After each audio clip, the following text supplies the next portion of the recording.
Hey guys, how you doing? Welcome. Things are a lot different today. I was looking at the screen, waiting for the intros to go. We're doing all this other stuff, but you know something? We got somebody different in the back today. My girl Chelsea is on location. She's doing the big cover stories, and that's what we do here. We're always covering stories. We're always doing things live for you guys. So today I got my man. He's behind the scene. Grant is here, so we're honored to have Grant in the studio. So listen. We got something special for you. Now, my guest couldn't make it in today, but we do not make that stop us. We push on. So we have her on the line. Sharlene, are you there? I am here. Ah, there you are. Yes, I'm here. All right. So welcome to the show, and thanks for calling in. I know we had some issues going back and forth, but you still made it, and that's the main thing. Well, thank you for welcoming me. Yes, this week was quite a mess. But I'm here. All right. So let's get some background about you. Please introduce yourself and tell everybody what you do. Okay, so my name is Sharlene Fagan, England, and what I do, I infect people with love and inspiration, and I would want to say happiness as well. That's what I do. And how do I do it? I am a college professor. I am a motivational and empowerment speaker, workshop facilitator, as well as a seminar leader. So that is me in a nutshell. All right. So let's get some background, because I always like when my guests come on the show, I like to let people know who I'm talking about and some background. So we're going to take it back. Where were you born? I was born in Kingston, Jamaica. Okay, so right now all of my followers just made some noise online right now, and all the Jamaicans, big up, right? Yes, big up. And what school did you go to? I attended Mergrove High in Kingston, of course, an all-girl high school. All girls. All-girl high school, yes. So, everybody's just making some noise right now. So then when did you come to Canada? 15 years ago, I decided to move my family to Canada. Yes, so I've been here 15 years, March past. And have you always, and then you just knew from the beginning this was your passion, or how did it start? You know what? I think Canada sort of allowed me to come into this passion. I guess it was always there, somewhat latent, because I've been on this journey from my early 20s. But it became clearer to me as I came to Canada and I got involved in doing different things.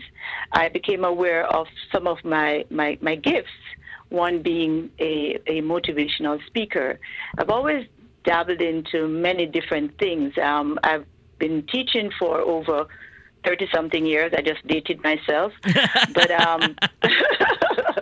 but I've been on this journey of just trying to build what I consider a better world through my speaking, through my passion for people, and yeah. So that journey started. I guess Canada ignited that fire in me, but I think it was always there. So what did you do back home in Jamaica?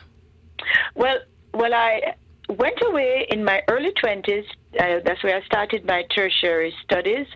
I went back home early 30s, stayed there for a few years, not very long, and I was involved in training, human resource, dabbled in fashion, which has always been a love for me, and did some entrepreneurial stuff. And then I just didn't feel as if my, what I wanted to do, what I was purposed to do, I didn't feel that it was happening, and this is why I made the decision to come to Canada, trying to get a different experience. It was not so much for a better life as it were for a different experience, just to sort of continue my journey. Okay, and I see where the fashion part comes up, because I'm on your Facebook page, your website, and I'm seeing the photos, and the style is there. I can see it. It's something I like to do. Let me be humble. So then the question is, why didn't you stay with the fashion? Because is it something that was just a little teaser, and then you said, let me just move forward? You know what? I don't think fashion has ever left me. It still stays with me today because I also, one of my other passions and something that's part of it's integrated in my career is as an image consultant. So I also help to prepare people to see the best of themselves externally, but I work it through my internal connections with them. So fashion is still with me. It's still part of what I do. It's a product of all the other things that I do, helping people to see the best in themselves through, wardrobing, transformation. I do a lot of transformational consulting, which aligns me with people who are looking to see the best in themselves, and I do it internally and externally. So fashion will never leave me. It's integrated in the things that I do. So basically, it's like when you can clear somebody on the inside, but how the outside looks determines how people perceive them or look at them. Absolutely, and it really starts with self. Because how you feel about yourself, it shows sometimes in terms of how you present yourself, your image. And, we are very visual. We live in a visual world. So people tend to want to judge us by how we present ourselves, the things we put on our bodies, although that's not always fair. But it sort of tells a lot about how you feel about yourself. So when I put my best out, it tells a lot about how I'm feeling. I've had days when I'm not feeling my best self, and sometimes it shows. I don't want the world to see me. Yesterday, for example, I went into the supermarket and I was, I've been ill this week, and I was just not looking forward to anyone seeing me. And as life would happen, a friend came along and she saw me. I'm like, oh my God, on my worst day, you're seeing me. But, it happens. It happens. But we should not judge people by what they look like on the outside. But the world does it, right? It's part of our reality. All right. So here's a question. And this is, since Grant is behind the scenes today, usually I have Chelsea in here. Now it's two men in the studio, right? So here's the question. What do women look at in men? Because, this is for all my male viewers out there. So you say, we get judged, right? So as a woman, when a man comes up to you, what's the first two things a woman looks at? I'll tell you what Sharlene looks at. And it's a little silly. I look at teeth and smile. I guess smile and teeth. Smile and teeth, okay. Yes. Maybe it's not fair. I also look at just how he presents himself, what he's wearing. And it doesn't mean designer garb or anything like that. Just how he presents himself in terms of how he's put together. Those are the things I tend to zero in on. Right. Just me. Women, I think we look at the physical, but I think men look at the physical more than women. I think so. Okay, so it's okay if I don't go to the gym anymore, as long as my teeth look all right. It's all right. You see, I'm all about the smile, and when you have nice, teeth, that's good. The smile nicer. We're good to go, Grant. We're okay then. You know what I mean? So then I'm glad to hear that. So then here it is then. Because you work with people and you work on their image inside and out, how did you move into now the consultation aspect of it? Because then what did you see? You saw people in fashion and you saw their attitudes. So you thought, I can do this? Because you said you're a professor. Yeah, well, I have been an adjunct professor for over 15 years. I have been teaching at different colleges and institutions and universities. So for me, the getting to the people in terms of trying to help them to build an image as a consultant, usually people approach me, people come to me. I do promote my consulting services, but people approach me, and in speaking with people, sometimes just having a conversation, a casual conversation, I will hear that someone needs help, and I will I'll put it out there that this is what I do, and they will approach me for assistance. So I kind of, it sort of comes to me. People come to me in many cases for that type of help. Right. So, because the day in life we live in now, everything is on social media. Everything is about branding. Everything's about how we look and talk and everything. Do you feel that we've gone too far with this? I think it can sort of get blown out of proportion because we are so focused on looks and what a person appears to be, not knowing sometimes what is actually happening inside of that person, what the person is experiencing. Social media certainly puts everything out there, and we are now looking at people more than getting to understand what they're really about. Maybe too much emphasis sometimes is placed on looking at a person just from, our visual field. But you know what? We once you get to know people and understand, where they're coming from, it sort of helps to build a different framework. I find in my own work, I try to look beyond just what I see. I'm pretty perceptive, and I can tell sometimes when someone is hurting inside. And, so I approach my whole consulting services, I approach things from the inside out. I don't just want to look at what I see. I want to kind of get to understand where a person is coming from. Make sense? It does. Now, I never asked you, what's the subjects, college and university, are you teaching? Well, so I teach cross-faculty. I teach in the social sciences, so I teach human relations, sociology, taught a course in diversity. On the entrepreneurial side, I've taught entrepreneurship, customer service, and sales. So I'm sort of cross-faculty. I'm one of those that, I'm not just focused on one area. Right, but in my teaching. But in listening to all those points, I could see how your consultation with somebody can really come in handy, because you're doing social, you're doing sales, you're doing a little bit of everything. So depending on the person that comes to you, there's a point where you can really help them out. Yes, and psychology plays a great part in dealing with people. Everything I do is people-centric, and so that's the approach I use for everything. Even in teaching, whatever subjects I'm teaching, I have that approach because it's all about people. Although I teach cross-faculty, I find that my experience in psychology and sociology is also relevant when I teach sales and customer service, because it's all people focused. Oh, so that helps to build my consulting, because everything, like I say, it's more about people. And that's the approach I use, a very people-centric approach. Right. Okay. We're going to take a quick break. Don't go nowhere, but I won't. We're just talking to my fans right now. Grant's going to show up a clip, a commercial, and we're still taking donations.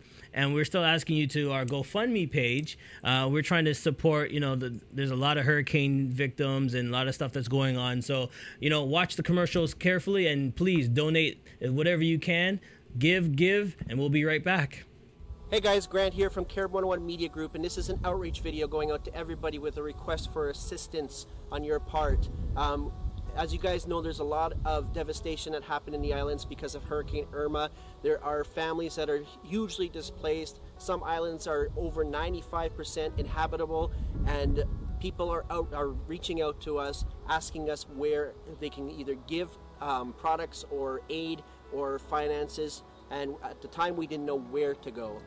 So in order to aid in relief efforts, Carib 101 Media Group has started up a GoFundMe page where the community can now go and help submit donations in order to help rebuild the infrastructure that's been damaged due to Hurricane Irma.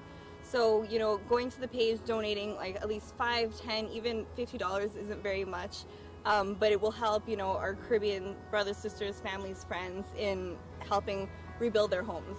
There's also a call for certain donation items as well, which are personal hygiene products they're looking for. They're requesting things like baby diapers, baby food, clothing, things like toiletry, personal hygiene products, garbage bags, disinfectants, so that they can help with the cleanup. So at our office at 55 Rutherford Road South, Unit 205 in Brampton, we are set up to receive your donations there. So instead, if you'd like to donate some items versus donating money, please come on over to the office here in Brampton. We'd be more than happy to accept your donations. We will be getting it together in about 2 weeks, and I believe the date would be September 21st that we'd like to turn the items over to the Consulate General Office for Antigua, where they'll be shipping it down to Barbuda for distribution there. Now, keep in mind too that as much as it's nice to give toiletry products and stuff like this, they also have to try and get it down there. But a lot of these islands have been so hugely devastated that they need money to rebuild and get supplies and stuff like that. So we're kindly asking that if you can please, if it's $5, $10, $15, $20, please donate, because that's what they need the most. They need to start rebuilding their infrastructure, rebuilding homes, and creating shelters for these people that are displaced. So again, if you can help, we greatly appreciate it. It's perfect here where we are right now, and we can only imagine what families are going through, not having homes, losing all their possessions, and literally not having anything that they know as home around them.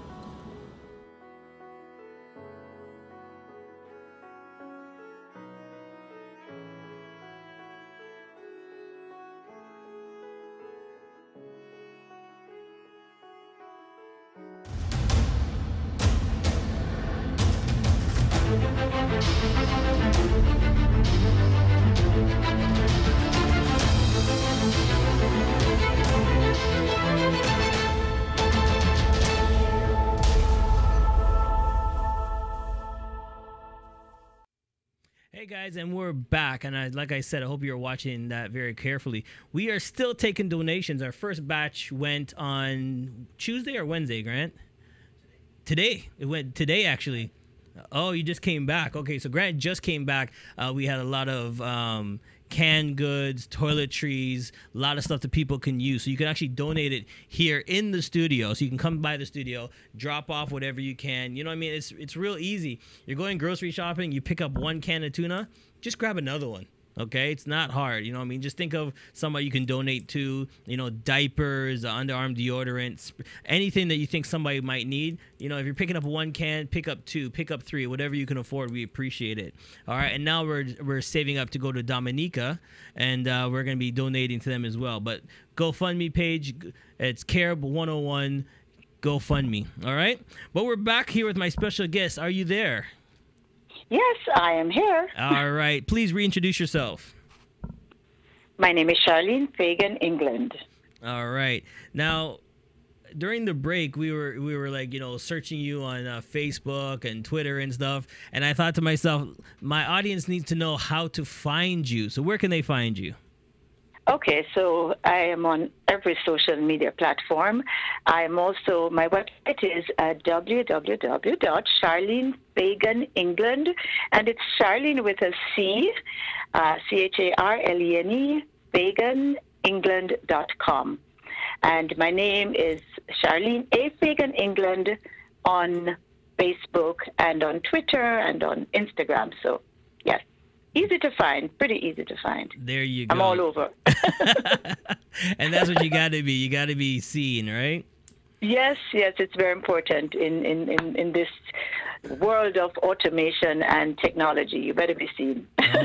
So now, earlier when we were talking, though, you're supposed to be flying out, or you're flying in, going somewhere.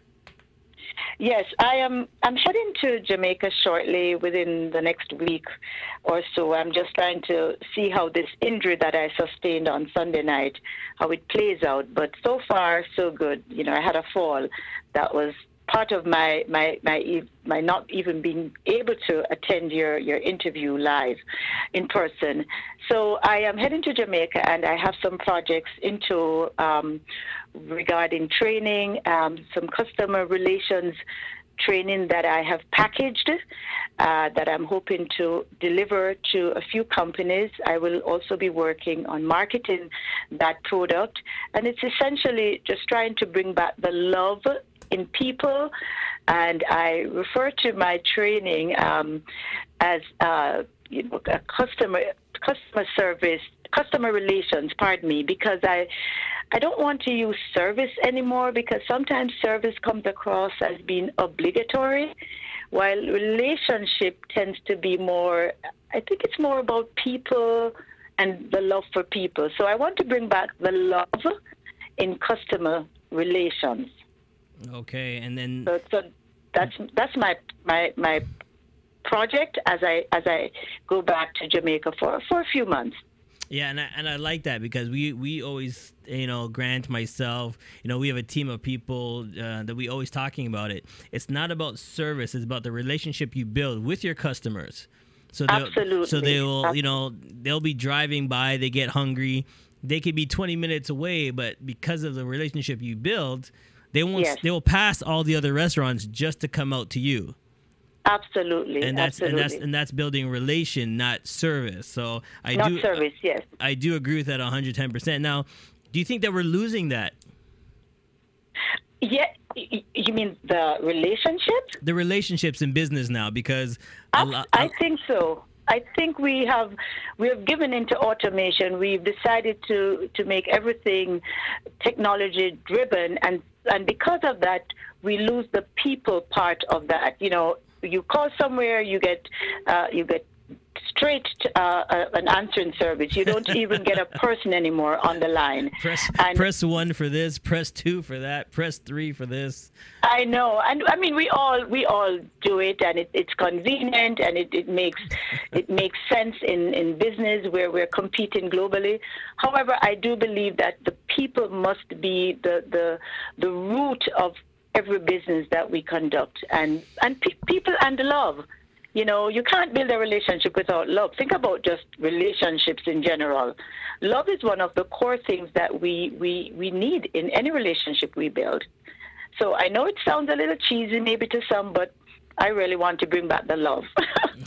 I know it's corny, and it sounds cliche-ish, but we do really need to bring back the love. When you love someone, how you feel excited. Yeah, I know what you mean. Like, when you that same person you shop for years, the same grocery store you always go. They're no longer the store owner. They're more like family and friends, because exactly they're asking you. And they know your name. They know your name. They're asking you, how's your wife? How's your kids?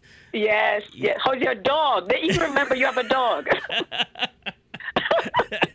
So that's kind of my focus in the next few months, looking ahead and hoping.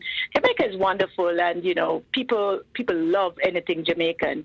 However, my biggest criticism of my country is that sometimes we don't regard people and the customers that bring us our profits. We don't regard them as important, and I love me some Jamaica, but I'm trying to go there and reinfect them with love for people and customers.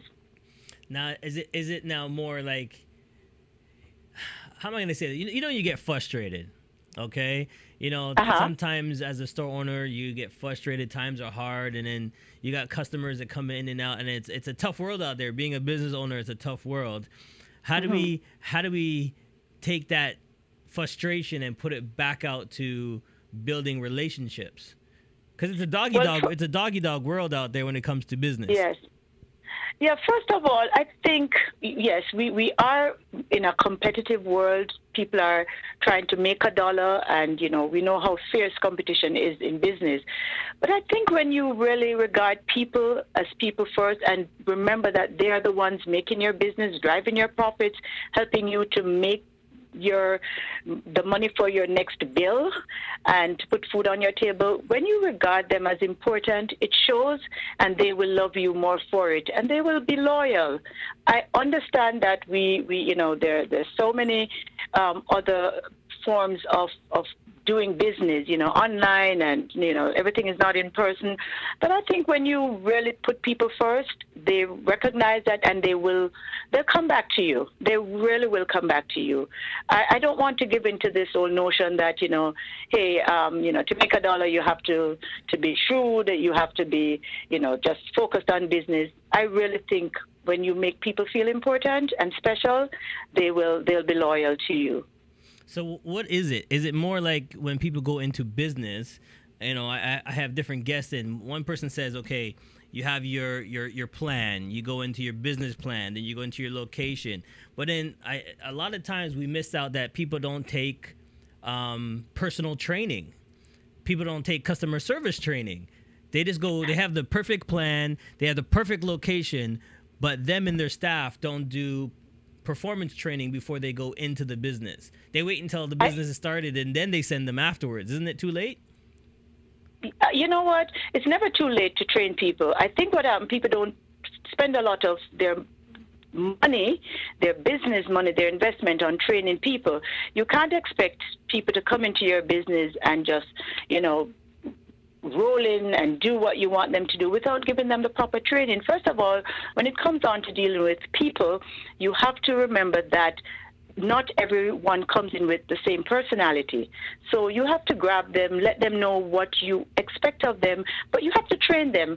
People need to be reminded. I consider training to be, a reminder that, hey, this is how I want things to be done. You can't do a one-off training. I've been into companies, they've called me in once, and I'm like, okay, what about successive planning? What about, succession planning? What about looking at how we are going to do things next year? A one-off training does not make a difference in your employees. So for me, it really starts with developing the personal development training. To me, is big, and it's huge, and it should be important above all other types of training. We train people how to use a computer, how to, use a hammer, a tool, but we don't train them on how to be people and to deal with people. So is it more of the emotional side or the customer service side? And I tend to turn those into two different people, because you could be a great emotional person, but then your service entity really sucks. You know what I mean? Like, really, let's call it what we call it. The person's great on the street, but when they get into the workforce and customer service part, it's just like you can't believe it's the same person. So is it two different trainings or one training?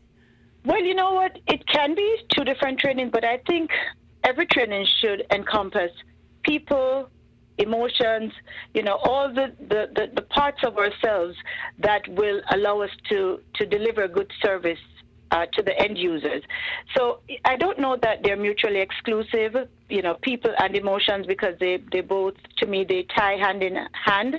You can train people to do the things you want them to do. The emotional part, it's part of who we are. And people respond differently to different things, to different situations. So I think they kind of go hand in hand. I don't see them as mutually exclusive. It's just to know which emotion to touch and how to integrate that into your business. You know what I mean? So people and emotions, you can't separate them. Right. People are going to have bad days and good days. Yeah, that's how we've been wired. Our emotions sometimes get the best of us. But to me, training is really... You see, I've been a social scientist all my life, and, all my work life, my professional life, and I really cannot see anything happening without getting people involved, getting to the emotions of people, and through that you get them to act, to change, to go through different transformation. And business and people go hand in hand. I don't know how you can separate one from the other. Oh, okay. Listen, it's vital. We're gonna take another quick break, but when we get back, Grant is here. We have a company here, and we do newspaper, we do radio, and we do TV. And there's about a whole bunch of us, and we always have different personalities. So when you get back, I'm gonna ask you to give us 3 tips how companies should work within their companies with personalities. Okay, sure. All right, sure. We'll be right back. All right, looking forward to it. Think you have what it takes to bring value to the community? The TCN TV network is expanding and now accepting TV show proposals. Here's an opportunity to build celebrity status and become part of an elite group of community advocates that are focused on building, strengthening, and empowering our community in a positive way. Are you interested in embarking on a new adventure? TCN TV is searching for people interested in opportunities to change the conversation and pave an unforgettable legacy. If you feel you have something of value to offer, send a written show proposal to shows@mytcntv.com.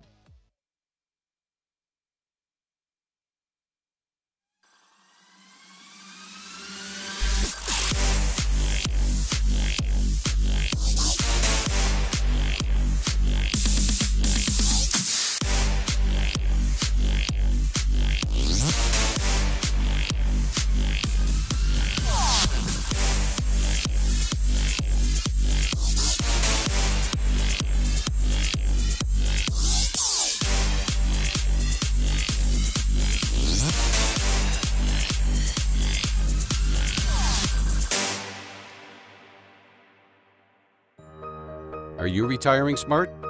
Make your home's equity work for you.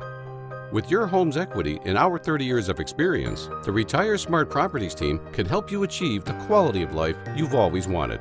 Our services are 360 degrees. We'll give you advice, take care of staging and selling, and help you find the perfect home and community to transition to. It's time to enjoy the retirement lifestyle you deserve. Visit our website today to learn how you can use your home to retire comfortably. The Retire Smart Properties team, powered by RE/MAX West.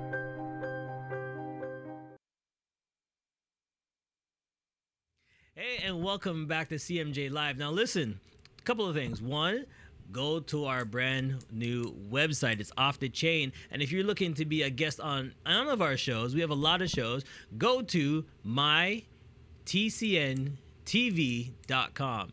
That's mytcntv.com. Go on there. You can see some of our old shows, new shows. There's a request form. There's a little bit of everything. Also, to see, the links with all my guests, you can go to cmjlive.com. That's www.cmjlive.com. We're all connected. Tell us what you think of the shows. Give us your feedback. We like to hear from you, and we like to see you right here in studio, all right? But we go back to our special guest, and we were talking before we went off air about giving us some tips on how do we work with a multicultural, multifacet company. We got a lot of personalities here with men and women. So, what's the first three tips you can give us? Okay, well, first of all, let me just say that, there are many factors that guide our behavior, and personality is one of them, right? We do things based on our personalities. So one tip is look out for people who are aligned. Their personality is aligned with your mission, the mission for your company. Make sure you are hiring people based on the traits you are looking for. We talk about matching people with their jobs. That's important. Number two, don't be afraid of a personality that you may find opposite to yours. That could be a good thing. We know about the phrase opposites attract. So sometimes people are looking for someone like themselves. Maybe a different type of personality could bring a different dimension to business. And number three is get to know people, get to understand people, learn about who they are, and appreciate them, appreciate personalities that may bring value to your business. So, off the top of my head, those three things just came to mind. Oh no, and that's great because us here at the station, we got all type of personalities, great people. I bet. We like to have fun, but we know when we go to the meetings here, we all have the same drive, and that's about community and giving engagements and bringing voices to people that don't have voices. And as Grant and the commercials, if you see it, they're all connected. We like to bring awareness to things and not negative. We don't want to bring the negative. We want to bring the positive. So, absolutely. And that's big for us, when it comes to, we have an expo called The Social. We want to bring new light to people and bring new businesses. So what you're saying really resonates with us about, bringing the new. So, yes. So the question I have for you then is, when people call you, how do you help them with the motivation speaking? Like, how do you, is it a one-on-one? Is it a one-time session? How do you help us out? Well, it depends. I can be called to address an audience. For example, last year I was called to address an audience at a diversity conference in Vermont, USA. And I just got the call. Someone recommended me as a speaker, and they wanted me to speak on a particular topic at a diversity conference. So it depends. I can be called for a group. It can be a social group, a breakfast group, you name it, I get the call. So it's not always one-on-one, but I do one-on-ones as sometimes friends call on me to help them through a particular process, maybe a problem, maybe just an issue that they kind of need me to shed some light on. So it varies. I address big audiences, small audiences, classrooms. I was a guest at a high school in February for Black History Month. I spoke to a group of young ladies at a high school, myself and some other women. So it depends. I can get a call for anything, and I show up. I'm ready. I'm ready if you want me to talk about how to get people to maybe get along with each other. I can do that. I can. I don't know that I'm an expert at anything, because I'm always growing and learning. But I bring what I bring to the table, and I do it with all my positive energies. Right. Here's the question I'm going to ask you, because you said you talked at schools and young ladies. We work with a lot of schools. We work with young teens. We're always giving them opportunities to come and get their hours in. What do you see that is the problem now with young teens? And I'm going to stick it with young teens and girls, because the self-esteem, the empowerment, is it because of the social media again and all the pressure they have? Like, they have to be fit, they have to be pretty, they have to have the makeup, they have to have the clothes. Like, what do you talk to them about? Okay, well, today's influences are probably different from my time. Nonetheless, there were always issues with self-esteem. I mean, I grew up being very, I had very low self-esteem. I had no self-confidence as a young girl. So it is now compounded by, the influences of the media, social media being one of them. I think just being young. Being young, you're very impressionable. Everything matters. People's opinions of you matter. So that has not changed. I don't think that has changed at all. What has happened now, like I said earlier, it's compounded by all the influences that are out there. I have a 13-year-old. My son turned 13 today, and so that's a boy, and he has his own issues. Girls have different issues sometimes, but young people have very similar issues. It's just sometimes we kind of put them in gender-specific issues, like boys maybe lack confidence in terms of approaching girls, but girls and guys have very similar issues. It's just that sometimes based on gender, they're a little different. My experience is that girls do suffer from low self-esteem as much as boys do. It just comes out differently. Yeah. And the pressure of social media on girls is just as strong and as it is on boys. Trust me, because I'm raising two boys. Okay. Yeah. So if you don't mind me asking, what's the age? One is 13. Happy birthday to him.